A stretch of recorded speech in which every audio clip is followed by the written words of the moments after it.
सावधान, बाईं ओर। अरे प्रभु श्री राम।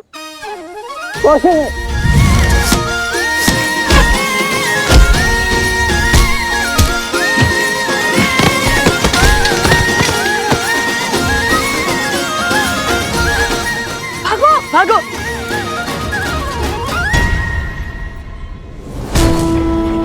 बल और बुद्धि दोनों के धनी है। पर बेचारे कितने दुखी होंगे जब अपने आराध्य श्री राम का सत्य जानेंगे। सिया राम की कहानी दर्द से भरी प्रेम कहानी। धन्य हो गया मैं महाराज जनक, जहां साक्षात भूमिजा माता अवृत थीं। उनकी धूल इस माथे पर लगाने का सौभाग्य मिला। तर गया महाराज ये हनुमान।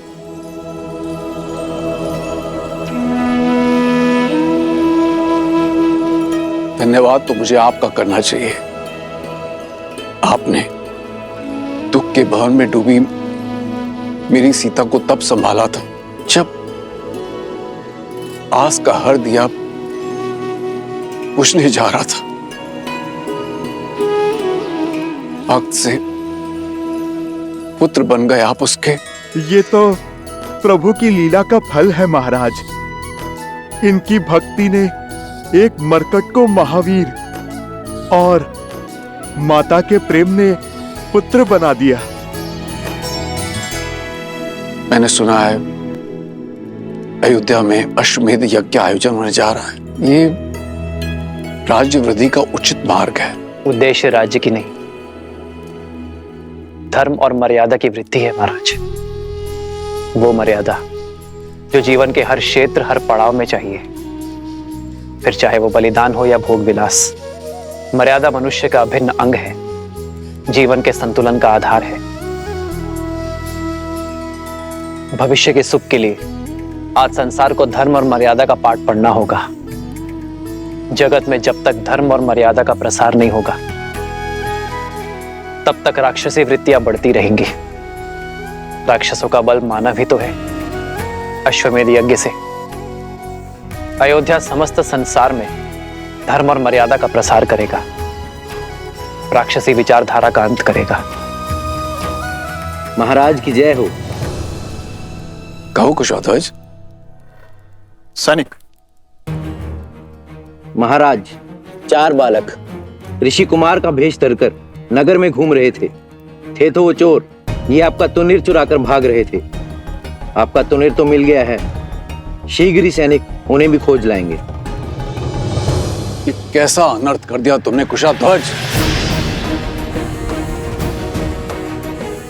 बालक चोर नहीं है, वीर है वो। ये तुनीर मैंने स्वयं उन्हें अपने हाथों से दिया है।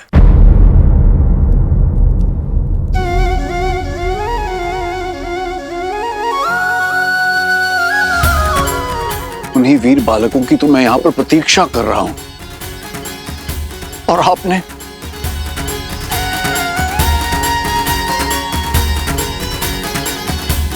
अपने सैनिक लेकर जाइए और उन बालकों को खोजकर सम्मान पूर्वक मेरे पास लेकर आइए। जो आज्ञा महाराज।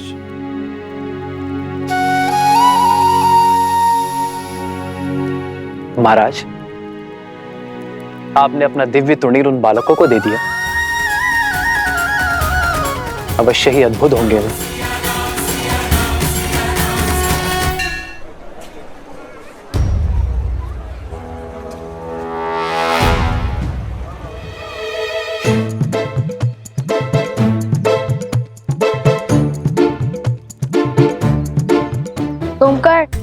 सोमकर, हाँ? हमारे स्पर्धा जीतने तक इससे काम चलाओ। उसके बाद मिठाई क्या, प्रजा अपने विजेताओं को 56 भोग खिलाएगी। कुश, मुझे को सैनिक, शांत रहो।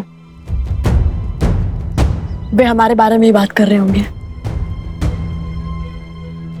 खोजो उन बच्चों को और ले चलो महाराज के पास।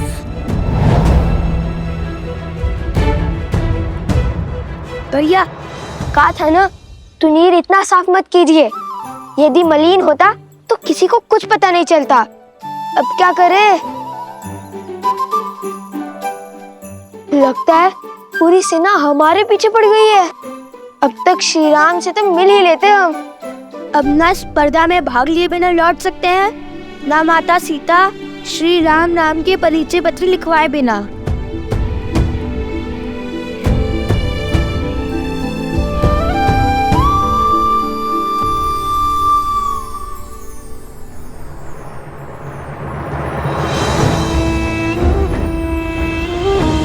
लकड़हारी स्वर्ण है, हम वन में मिले थे। स्मरण है, स्मरण है। आपका बैल और आपकी बैलगाड़ी दोनों ही आश्रम की सेवा में हैं। धन्य हो भगवान, धन्य हो। इसका अर्थ है कि मेरा दान सिद्ध हो गया। जी हाँ। क्षमा करना, मैंने आप लोगों की वार्तालाप सुन ली थी। सैनिकों से बचने के लिए और स्पर्धा में भाग लेने के लिए अपना बेस बदल लो। ये तो उचित विचार है, किंतु हम वेश कैसे बदले? हमें तो कोई माया भी नहीं आती।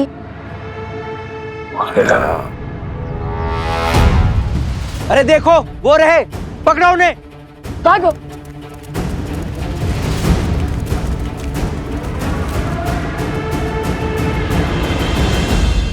लवकुश बड़े ही मधुर नाम है और अद्भुत प्रतिभा के धनी जान पड़ते हैं ये बालक। आपके सैनिक तक उन्हें पकड़ नहीं पाए।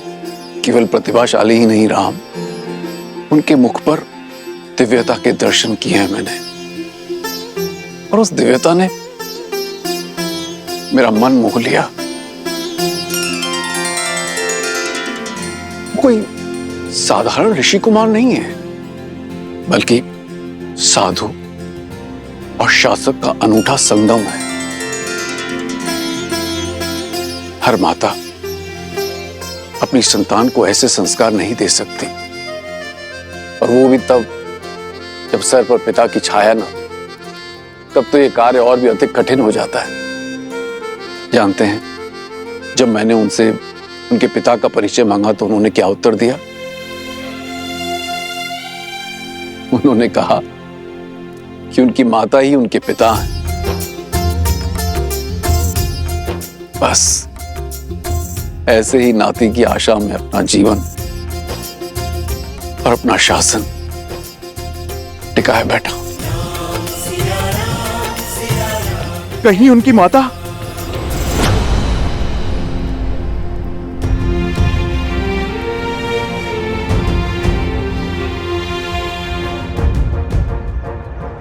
इतनी बड़ी स्पर्धा, इतने आगंतुकों का स्वागत, और ऊपर से ऋषि कुमार। नगर के कोने कोने में फैल जाओ, शीघ्र उन्हें पकड़ के महाराज के समक्ष प्रस्तुत करना है, समझे? वो देखो, वो रहे, पकड़ो इन्हें।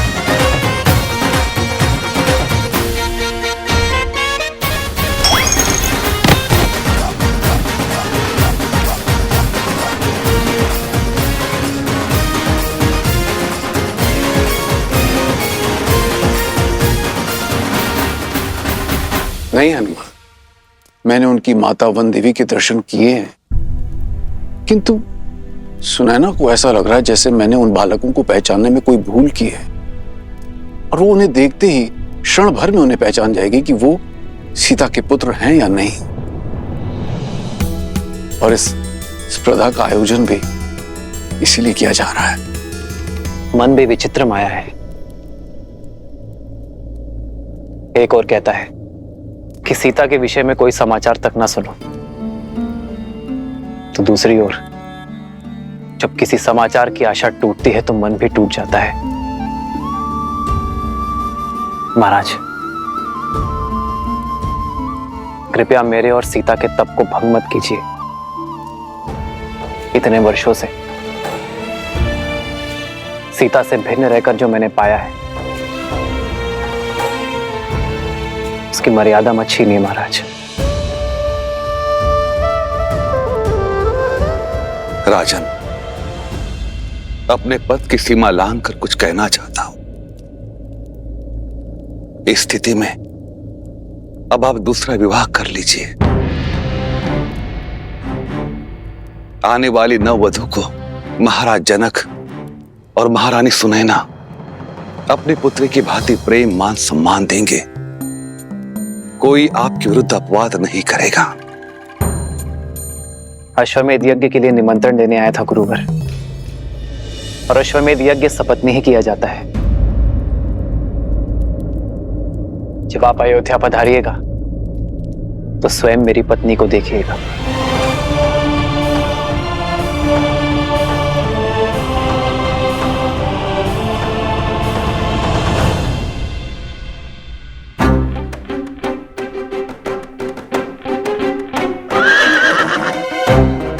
कोश, हमें स्पर्धा में जाना है और तुम अश्व से बातें कर रहे हो। नहीं नहीं, अनुमति ले रहा हूँ।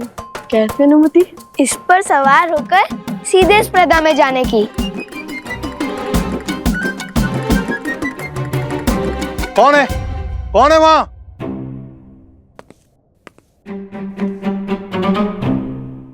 मेरा अश्व चुरा रहे हो? नहीं, अरे नहीं, चोरी नहीं कर रहे थे, अनुमति है।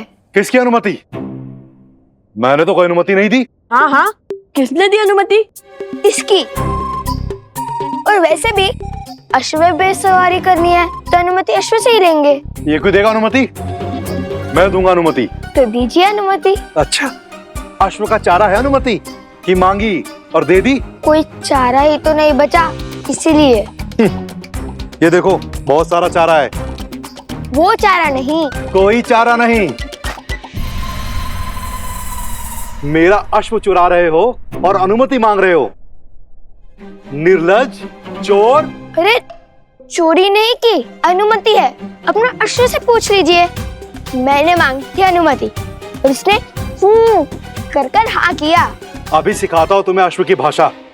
सोमवीर, डंडा लाओ, चोर है बाहर। अरे चोर, अरे सिपाहियों, पकड़ो चोर, आओ पकड़ो चोर, चोर, चोर।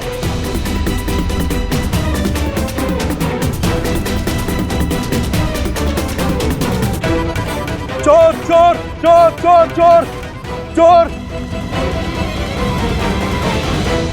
अश्वमेध की आहुति तो सपत्नी दी जाती है, अर्थात अब दूसरे विवाह के लिए सज है। अद्भुत श्री राम, अद्भुत।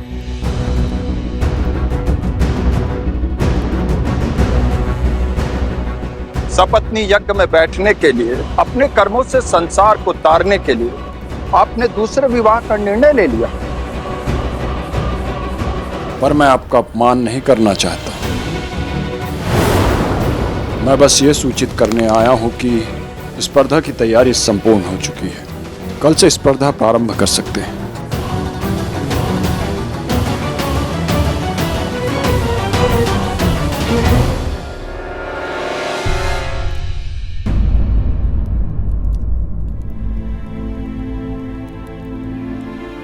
क्षमा चाहता हूं श्री राम।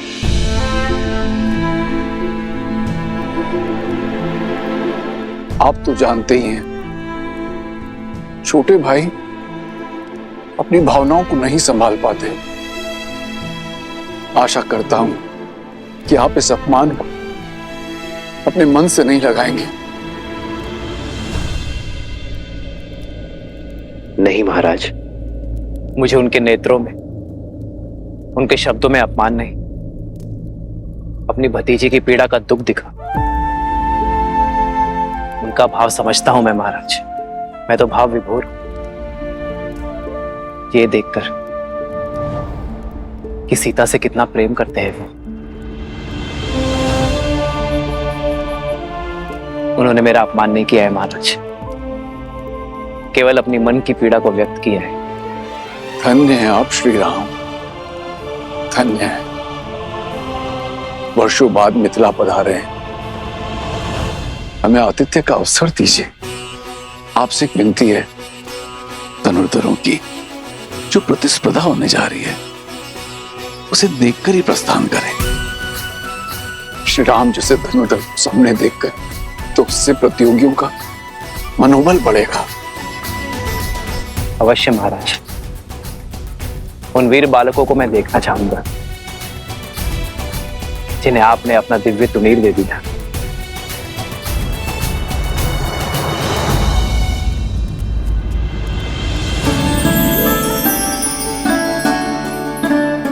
धन्यवाद।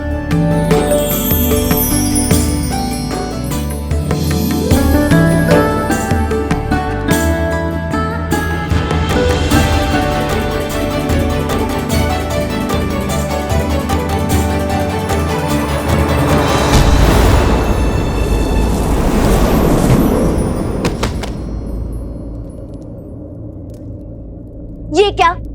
वरमाला के लिए फूल लिए थे, सारे बिखेर दिए।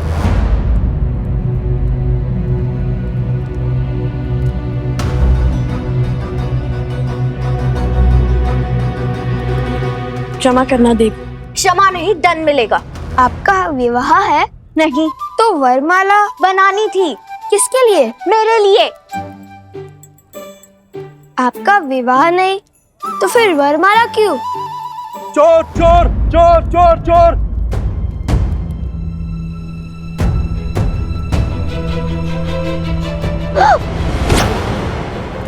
तुम चोर हो?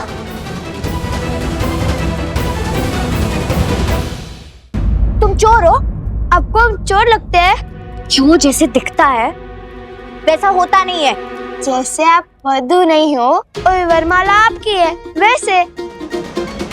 देखिए, हमें जाने दीजिए। हमें कार्य संपन्न करना है और उसी उद्देश्य से तो हम मिथिला आए थे।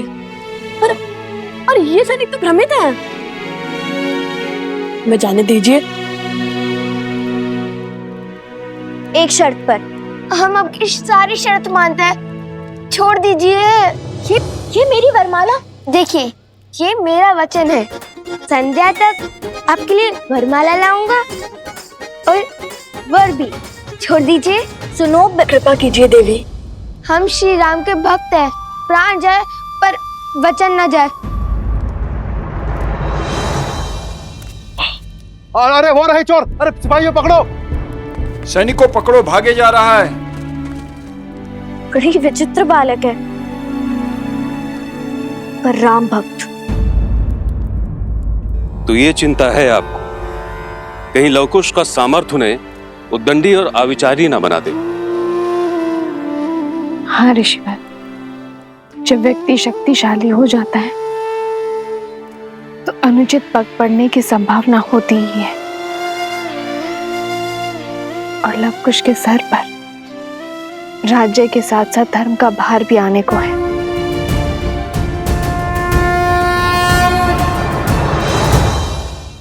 अपने पुत्रों पर विश्वास रखिए वन देवी, क्योंकि उन्हें शिक्षा स्वयं भगवान वाल्मीकि से मिली है। रही बात उद्दंडता की, तो ये आयु का दोष है जो धीरे धीरे गंभीरता में बदल जाएगी। गृहस्थ जीवन की गंभीरता धारण करने से पहले ये आवश्यक है कि मनुष्य थोड़ा विनोद और उद्दंडता का परिचय प्राप्त कर ले।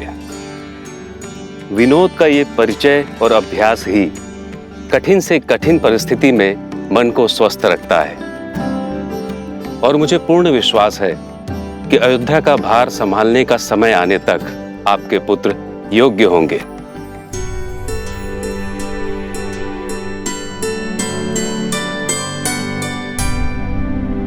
ऋषिवर, क्या भगवान वाल्मीकि लवकुश को अयोध्या लेकर जाएंगे? यदि उन्हें स्वयं लवकुश को ले जाना होता और केवल राम परिवार को एक करना होता तो इतने वर्षों तक आपको वनवास का दंश क्यों भोगने देते?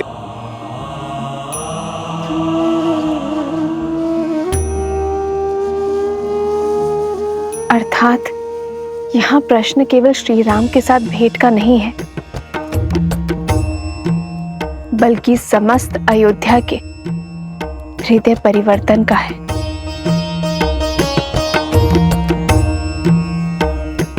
भगवान वाल्मीकि और उनकी शिक्षा पर विश्वास रखिए। वो लवकुश को बिना उचित ज्ञान दिए अयोध्या नहीं भेजेंगे। और अभी उचित ज्ञान प्राप्त करने का मार्ग है लवकुश का मिथिला प्रवास।